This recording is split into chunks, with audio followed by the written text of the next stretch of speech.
नमस्कार। आकाशवाणी देहरादून से प्रस्तुत है प्रादेशिक समाचार।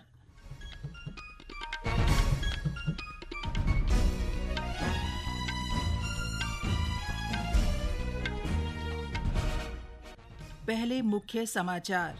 प्रधानमंत्री नरेंद्र मोदी ने मुद्रा योजना के लाभार्थियों को बधाई दी। कहा, इस योजना ने सपनों को हकीकत में बदल दिया।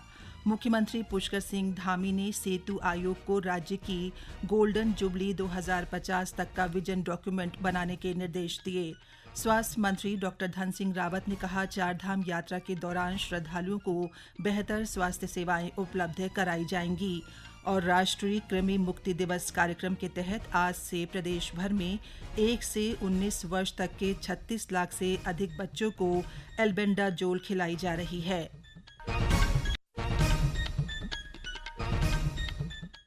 प्रादेशिक समाचार के साथ मैं पंकज सनवाल खुलबे। और अब समाचार विस्तार से। प्रधानमंत्री नरेंद्र मोदी ने आज अपने आवास पर प्रधानमंत्री मुद्रा योजना के लाभार्थियों से बातचीत की। अप्रैल 2015 में शुरू की गई इस प्रमुख योजना के 10 साल पूरे हो गए हैं। प्रधानमंत्री ने लाभार्थियों को बधाई दी और बताया कि कैसे इस योजना ने सपनों को हकीकत में बदलकर जीवन को बदल दिया है।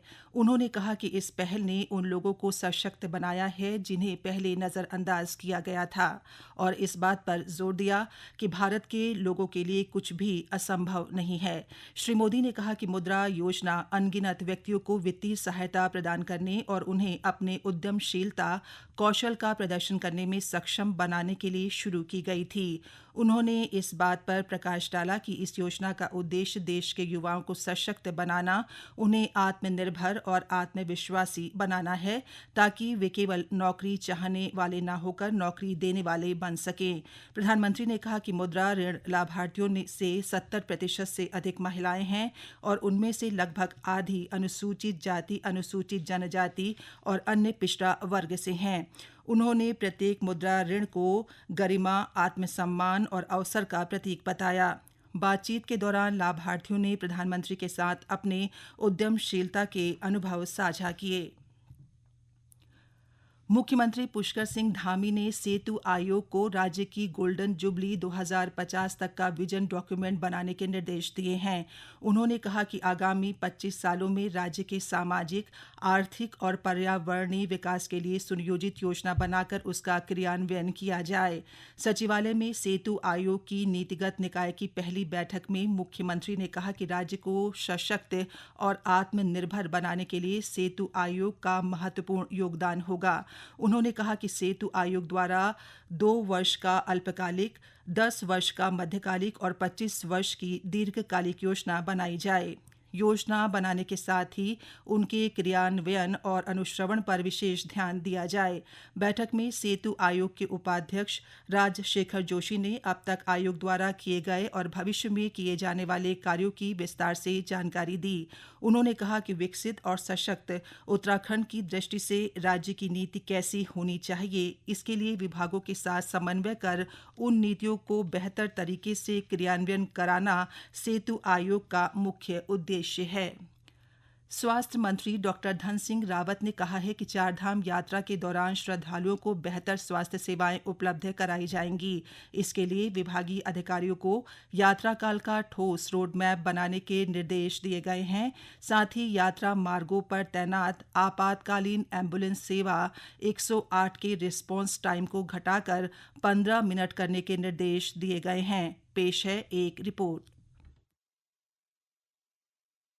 देहरादून में विभाग के वरिष्ठ अधिकारियों के साथ चारधाम यात्रा को लेकर समीक्षा बैठक में स्वास्थ्य मंत्री डॉक्टर धन सिंह रावत ने कहा कि यात्रा मार्गों पर पड़ने वाली चिकित्सा इकाइयों और चारों धामों में विशेषज्ञ चिकित्सकों व पैरामेडिकल स्टाफ की तैनाती सुनिश्चित की जाए। उन्होंने केदारनाथ, यमुनोत्री और हेमकुंड साहिब जाने वाले पैदल यात्रियों की सुविधा के लिए बनाए गए मेडिकल रिस्पांस पॉइंट की संख्या बढ़ाने के साथ ही मेडिकल स्टाफ को आवश्यक जीवन रक्षक उपकरण उपलब्ध कराने को कहा। डॉक्टर रावत ने बताया कि बैठक में चारधाम यात्रा के दौरान स्वास्थ्य सेवाओं को और अधिक सुदृढ़ करने के दृष्टिगत इस वर्ष 49 स्थायी चिकित्सा इकाइयों के साथ ही 25 अस्थायी चिकित्सा इकाइयां स्थापित करने का फैसला लिया गया है, जिसमें रोटेशन के आधार पर विशेषज्ञ चिकित्सकों और चिकित्सा अधिकारियों के साथ ही पैरामेडिकल स्टाफ की तैनाती की जाएगी। उन्होंने बताया कि यात्रा रूट पर कुल 154 एम्बुलेंस तैनात की जाएगी। इसके अलावा यात्रा के दौरान एक हेली एम्बुलेंस भी तैनात रहेगी, ताकि आपात स्थिति में मरीजों को एयरलिफ्ट कर एम्स ऋषिकेश अथवा दून मेडिकल कॉलेज पहुंचाया जा सके। आकाशवाणी देहरादून के लिए समाचार कक्ष से प्रियंका मलिक।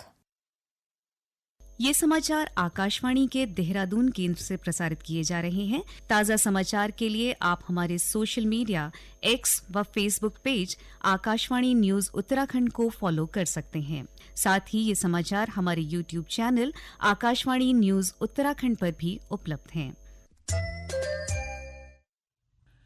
राष्ट्रीय कृमि मुक्ति दिवस कार्यक्रम के तहत आज से प्रदेश भर में 1 से 19 वर्ष तक के 36 लाख से अधिक बच्चों को एल्बेंडाजोल खिलाई जा रही है। सरकार ने इस अभियान को सफल बनाने के लिए सभी जिलों के मुख्य चिकित्सा अधिकारियों, मुख्य शिक्षा अधिकारियों और स्थानीय प्रशासन को निर्देश दिए हैं। वहीं देहरादून में इस अवसर पर सचिवालय के निकट राजकीय बालिका इंटर कॉलेज में कार्यक्रम का आयोजन किया गया। इसकी शुरुआत राष्ट्रीय स्वास्थ्य मिशन उत्तराखंड की निर्देशक स्वाति एस भदौरिया ने की। इस दौरान शिक्षा महानिदेशक झरना कमठान भी मौजूद रहीं। पत्रकारों से बातचीत में मिशन निदेशक स्वाति एस भदौरिया ने बताया कि इसका मुख्य उद्देश्य बच्चों को कृमि संक्रमण से होने वाली स्वास्थ्य समस्याओं से बचाना है। पूरे राज्य भर में 36,58,000 बच्चों को खिलाया जा रहा है। हर जिले में, हर स्कूल में, चाहे वो सरकारी हो चाहे प्राइवेट हो, सभी आंगनवाड़ियों में ये टैबलेट्स खिलाई जा रही हैं और ये 1 वर्ष से लेकर 19 वर्ष के बच्चों को खिलाई जाती है। क्योंकि कई बार होता है कि हमारे due to non hygienic practices या कई बार हाथ नहीं अच्छे से धोते हैं या बच्चे धूल मिट्टी में खेलते हैं, नंगे पाँव चलते हैं, इसके कारण इंटेस्टाइन में कृमि का विकास हो जाता है, जिसके लिए बहुत आवश्यक है कि हम हर 6 महीने पे ये कृमि मुक्ति जरूर करें। तो इसीलिए डिवॉर्मिंग टैबलेट्स दी जाती हैं। दवा से वंचित रह जाने वाले बच्चों को 16 अप्रैल को होने वाले मॉपअप दिवस पर अनिवार्य रूप से कृमि मुक्ति की दवा खिलाई जाएगी। बद्री केदार मंदिर समिति BKTC का 30 सदस्यीय अग्रिम दल श्री बद्रीनाथ धाम पहुंच गया है। इस दल में मंदिर के अधिकारी, कर्मचारी, स्वयंसेवक और 15 मजदूर शामिल हैं।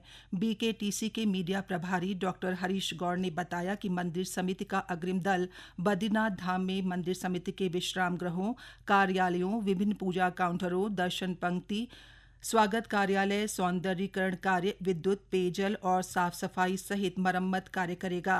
वहीं 10 अप्रैल के बाद मंदिर समिति का अग्रिम दल केदारनाथ के लिए भी प्रस्थान करेगा। गौरतलब है कि बद्रीनाथ धाम के कपाट 4 मई को खुल रहे हैं। प्रदेश सरकार की ओर से चारधाम यात्रा की तैयारियां जोरों पर चल रही हैं। वहीं BKTC के स्तर से भी यात्रा की तैयारियां युद्ध स्तर पर की जा रही हैं। राज्यपाल लेफ्टिनेंट जनरल गुरमीत सिंह के समक्ष उत्तराखंड मुक्त विश्वविद्यालय के कुलपति प्रोफेसर ओम प्रकाश सिंह नेगी ने राजभवन में वन यूनिवर्सिटी वन रिसर्च के अंतर्गत चल रहे शोध कार्य की प्रगति पर प्रस्तुतिकरण दिया। विश्वविद्यालय की ओर से उत्तराखंड में दिव्यांग, शोषित और वंचितों के लिए शिक्षा जागरूकता विषय पर शोध किया जा रहा है। प्रोफेसर नेगी ने बताया कि शोध का उद्देश्य राज्य में निवास करने वाले दिव्यांगजनों, शोषित और वंचित समुदायों तक शिक्षा की पहुंच, अवसरों और समावेशी नीतियों का मूल्यांकन करना है। उन्होंने बताया कि आशा कार्यकर्ती, आंगनबाड़ी और पंचायत प्रतिनिधियों के माध्यम से लक्षित समूहों की पहचान कर उन्हें विशेष शिक्षा के लिए प्रोत्साहित किया जा रहा है। राज्यपाल ने कहा कि विश्वविद्यालय का ये शोध समाज के उन वर्गों को मुख्यधारा में लाने की दिशा में एक महत्वपूर्ण कदम साबित होगा जो किन्हीं कारणों से शिक्षा लेने से वंचित हो गए थे। अंत में मुख्य समाचार एक बार फिर।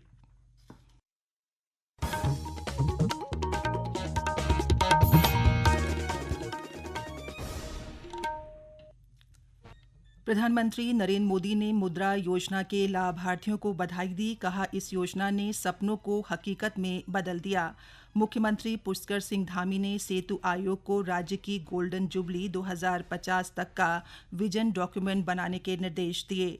स्वास्थ्य मंत्री डॉ धन सिंह रावत ने कहा, चार धाम यात्रा के दौरान श्रद्धालुओं को बेहतर स्वास्थ्य सेवाएं उपलब्ध कराई जाएंगी और राष्ट्रीय कृमि मुक्ति दिवस कार्यक्रम के तहत आज से प्रदेश भर में 1 से 19 वर्ष तक के 36 लाख से अधिक बच्चों को एल्बेंडाजोल खिलाई जा रही है। इसके साथ ही प्रादेशिक समाचार का ये अंक समाप्त हुआ। नमस्कार।